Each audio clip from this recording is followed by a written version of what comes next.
Hello and welcome to board classes with Suresh sir. अब अपन social science की PYQ series को स्टार्ट करने जा रहे हैं। इस वीडियो के अंदर अपन सेक्शन 1 को कंप्लीट करेंगे, आरबीएससी 2024 सप्लीमेंट्री के पेपर को। ये मैंने बोर्ड पे लिखा हुआ है। फर्स्ट क्वेश्चन है, Mirena became the allegory for which nation? तो इसका आंसर आएगा फ्रांस। और जो जर्मनी के लिए एलिगोरी थी उनका नाम था जर्मेनिया। ओके, मैं कोशिश करूंगा कि एक क्वेश्चन के साथ एक्स्ट्रा ऑप्शन को भी अपन ट्राई करें, कुछ फैक्ट मिले ताकि आपको एग्जाम इसकी हेल्प मिले। Okay, next question, which disease spread over rapidly in Africa in 1890s? ये जो डिजीज है, इस डिजीज का नाम है रिंडर पेस्ट। ओके, इसने लगभग 90% जो पॉपुलेशन है किसकी, एनिमल की, उसको क्या कर दिया, वाइप आउट कर दिया इस डिजीज की वजह से। जैसे अभी थोड़े साल पहले अपना राजस्थान ऑल ओवर इंडिया एक बीमारी आई थी जिसका नाम है लंपी पॉक्स, ऐसे। तो इसका आंसर आएगा B, rinderpest. In which year was the spinning jenny machine made? कौन से ईयर के अंदर स्पिनिंग जेनी को मेड किया था? तो इसका आंसर आएगा 1764। इनका नाम है जेम्स हरग्रीव्स। ठीक है, ये इनका नाम है। इनका नाम भी पूछा जा सकता है, वैसे पीवाईक्यू में एक बार नाम पूछा जा चुका है तो उसके अंदर आपका नाम आ जाएगा। Next question, in which field did Raja Ravi Varma earn fame? Raja Ravi Varma ने किस फील्ड में फेम अर्न की? इसका आंसर आएगा पेंटिंग। 12th क्लास की ड्राइंग के अंदर दे रखा है, इन्होंने इंडिया के अंदर ऑयल पेंटिंग की क्या की, स्टार्टिंग की। आपको एक पिक्चर भी दे रखी राजा रवि वर्मा के नाम से, तो इसका राइट आंसर आएगा painting. Next question, question number 5, which of the following is non recyclable resource? ऐसा कौन सा है जो नॉन रिसाइक्लेबल है, मतलब वापस रीजनरेट नहीं किया जा सकता है? वाटर को किया जा सकता है, नेचुरल वेजिटेशन है, वाइल्ड लाइफ है, लेकिन फॉसिल फ्यूल नहीं है। आपका जो राइट आंसर आएगा इस क्वेश्चन के according B is the right answer. Okay, यहां पर नॉन पूछा है इसलिए मैंने क्रॉस लगाया, लेकिन आपको आंसर शीट में क्या भरना है, बी भरना है। Okay, next question, question number 6, Manas tiger reserve is situated in? इसका आंसर आएगा असम। और इसके अंदर आपको एक नाम और पूछ ले जिसका नाम है काजीरंगा, जहां पर वन हॉर्न राइनोसोर पाया जाता है, तो भी आपका आंसर क्या आएगा, Assam. A for Assam is the right answer. Next question, the ratio of iron और coking coal and limestone for the iron and steel industry is? इसका आंसर आएगा 4:2:1। ये आपका चैप्टर नंबर 6 है ज्योग्राफी का, मैन्युफैक्चरिंग इंडस्ट्रीज, वहां से उठाया गया है बुक के बिटवीन द लाइन में। Okay, 4:2:1। Next question, question number 8, the length of the Indian coast line is? इसका आंसर आएगा 7516.6 किलोमीटर। और सेम यही क्वेश्चन वापस आरबीएससी 2025 में पूछा गया था। तो आपको ध्यान रखना कि सप्लीमेंट्री के किसी भी क्वेश्चन को स्किप नहीं करना। Sri Lanka emerge as an independent country in? इसका राइट आंसर आएगा 1948 में श्रीलंका की independence milli.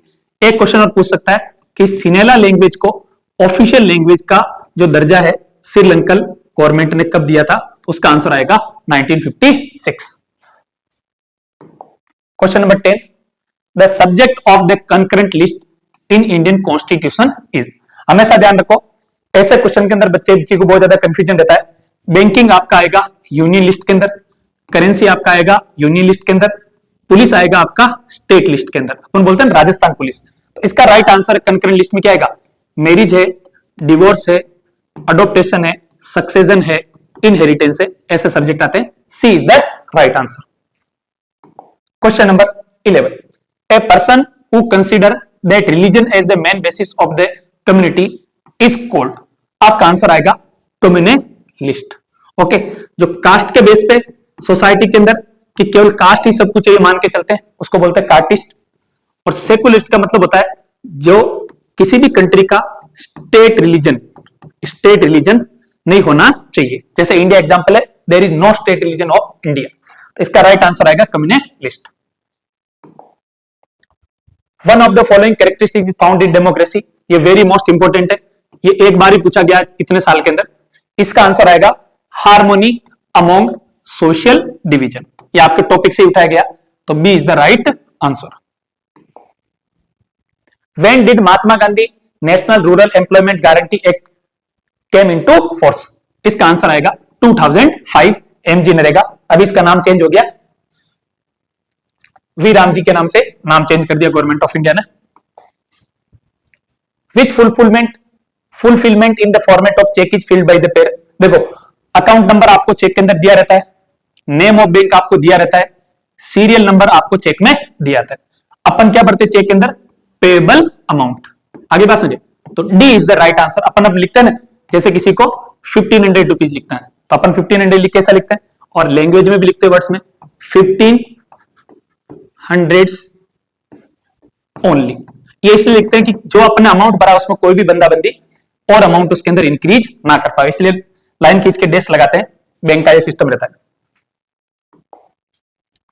Next question number 15, the major contribution in the making telecommunication facilities accessible. ये आपका चैप्टर नंबर 7 है, यहां से उठाया गया क्वेश्चन है। इसका आंसर आएगा सैटेलाइट, ज्योग्राफी के 7 चैप्टर से उठाया गया। The great depression started in the year. ये आपका ग्रेट डिप्रेशन जो स्टार्ट हुआ था यूनाइटेड स्टेट ऑफ अमेरिका के अंदर स्टार्ट हुआ था, और इसका ईयर का नाम है 1929। The first cotton mill in city started in 1854। इसका आंसर आएगा आपका बॉम्बे। इसको याद कर ले, बॉम्बे 1854। और जूट का पूछे तो एक सिटी है, जगह है, वो जगह का नाम है रिसरा नियर कलकत्ता। ओके, और इसके ईयर का नाम भी ध्यान रखे, ये इस साल पूछा गया था 2025 में। आपस दोनों में से क्वेश्चन बन सकता है। सोन इज ए ट्राइब्यूटरी ऑफ। ये आपकी जो गंगा रिवर है उसकी क्या है? ट्राइब्यूटरी है सोन रिवर। ज्योग्राफी के चैप्टर नंबर 3 मैप में से उठाया गया क्वेश्चन है। In Belgium people speaking the same language effect A third level of government which is called. कौन सी गवर्नमेंट है? इस गवर्नमेंट को अपन बोलते हैं कम्युनिटी गवर्नमेंट। आपको सिर्फ एक ही वर्ड पढ़ना, फिल इन द ब्लैंक्स में community government. Okay, the movement demands equality between main and women in terms of rights and opportunity. इसको अपन बोलते हैं फेमिनिस्ट, FEMINIST। अब याद कैसे रखोगे? मेल और फीमेल, ई फॉर बोले तो इक्वलिटी। ओके, 6 वाला question, is called agriculture and related sector. इसके अंदर आएगा आपका answer primary sector is the right answer. 7th वाला क्वेश्चन है, the main factor of rapid improvement in technology which stimulated the main factor of the rapid improvement technology which stimulated the answer आएगा globalisation process. Okay, इसको 3 से 4 बार पूछा जा चुका है, very most important है, वापस साल पूछ सकता है। ग्लोबलाइजेशन प्रोसेस को इंप्रूव करने के लिए हाई लेवल पे किसकी जरूरत पड़ी अपने को? टेक्नोलॉजी की। ये आपका फिल इन द ब्लैंक्स का क्वेश्चन नंबर 2 का 7। आगे बढ़ते हैं। Which city of Japan is earlier called Edo. आज जो जापान की कैपिटल है उसको अपन बोलते हैं टोक्यो। क्या बोलते हैं? टोक्यो। और यहाँ टोक्यो के एक फेमस पेंटर हैं, उनका नाम है किटागावा उटामारू। ओके, ये उनका नाम है, ये आपको ध्यान रखना। Which religious reformer started the Protestant Reformation. इनका नाम है मासेका। चर्च की जो नोबिलिटी है उसको चैलेंज किया था, इनका नाम है मार्टिन लूथेर। मार्टिन लूथेर। ये 2024 में पूछा गया। इन्होंने 95 थीसिस लिखी थी। आगे बस, थीसिस का मतलब कोई एडिटोरियल आर्टिकल लिखना, चर्च को चैलेंज करते हुए कि आप जो कर रहे हो रिलीजन के नाम पे सही नहीं कर रहे हो। In which century did the printing press came to India.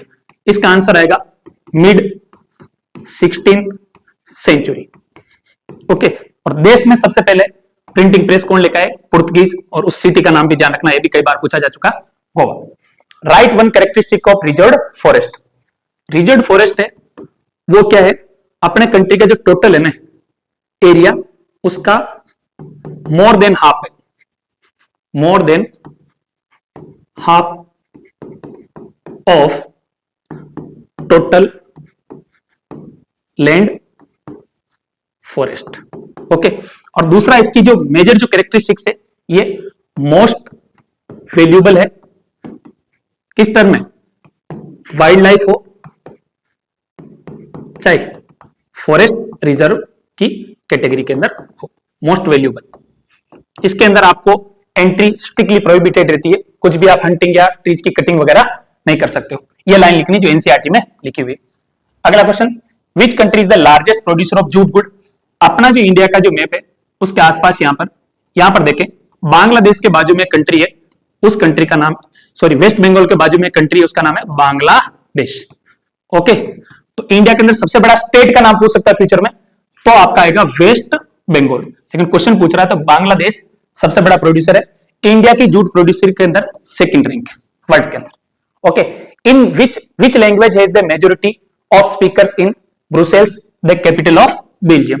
तो यहां पर कैपिटल सिटी है, उसके अंदर जो फ्रेंच लैंग्वेज बोलने वाले लोग थे, फ्रेंच लैंग्वेज वो बोलने वालों की जो काउंटिंग है वो कितनी परसेंट है, 80% है। तो फ्रेंच स्पीकिंग लैंग्वेज ये आंसर आएगा। In which region of Sri Lanka do Tamils mainly live. Sri Lanka के मैप में अगर अपन देखेंगे, ऐसा करके कुछ मैप बना हुआ, तो ये वाला रीजन और ये वाला रीजन, यानी मैं लिख रहा हूं नॉर्थ ईस्टर्न रीजन, एनसीईआरटी की बिटवीन द लाइन उठाया गया क्वेश्चन है, नॉर्थ ईस्टर्न रीजन, ये आपका राइट आंसर है। How many languages including Hindi have been given status of schedule language in Indian constitution. तो जो कॉन्स्टिट्यूशन का 8th शेड्यूल है, इस 8th शेड्यूल के अंदर टोटल 22 लैंग्वेज को स्टेटस दे रखा है शेड्यूल लैंग्वेज का। तो मैं लिख रहा हूं 21+1। 21 तो वो लैंग्वेज है, अपन राजस्थान के अंदर जो लैंग्वेज बोलते हैं वो लैंग्वेज कौन सी है, ऑफिशियल अपनी राजस्थान गवर्नमेंट जो यूज करी कौन सी लैंग्वेज है, हिंदी। तो टोटल 22 लैंग्वेज है, इसका राइट आंसर आएगा 22 लैंग्वेज। ऐसा पूछ सकता है बिसाइड हिंदी, तब आपका आंसर आएगा 21। और कौन से शेड्यूल के अंदर देखा, 8th schedule of the constitution. और ये वेरी मोस्ट इंपॉर्टेंट है, यहां पर क्वेश्चन नंबर 8 लिखा हुआ है, 8th शेड्यूल जानबूझ के मैंने इसको आगे पीछे एडजस्ट किया है, इस साल शायद तक ये पूछा जा सकता है। Write any one problem of labour in unorganise sector. Unorganise sector की सबसे बड़ी प्रॉब्लम क्या है, एक तो उनको पेंशन का अरेंजमेंट नहीं है, नो पेंशन आफ्टर रिटायरमेंट, ये सबसे बड़ी प्रॉब्लम। अगर 5 साल आपने डेली वेज वर्कर काम किया, आपको कोई पेंशन मिलेगी नहीं। और नो पेड लीव, अगर आप संडे को काम करने जाओगे तो आपको पैसा मिलेगा, बाकी कोई पैसा नहीं मिलेगा। एक ही है नो इंश्योरेंस, उनको इंश्योरेंस भी नहीं प्रोवाइड करवा रहे, नो इंश्योरेंस।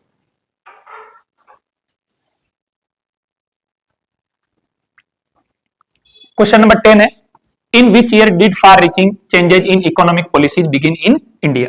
इसका आंसर आएगा 1991, 1991।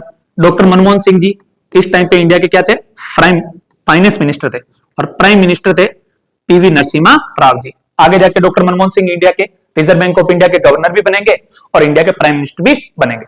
ये 2024 का objective fill in the blanks और 1 मार्कर वाला पूरा सेक्शन है कंप्लीट हो गया। ओके, पहले अपन सेक्शन ए को निपटाएंगे सारे पेपर के अंदर, ताकि जितना जल्दी हो सके आपका बार बार क्या हो जाए, रिवीजन हो जाए। और वीडियो की लेंथ जानबूझ के छोटी रखी गई कि आप लास्ट टाइम पे रिवीजन करो तो आपको बहुत ज्यादा क्या मिले, एडवांटेज मिले। Okay, we will meet in next video.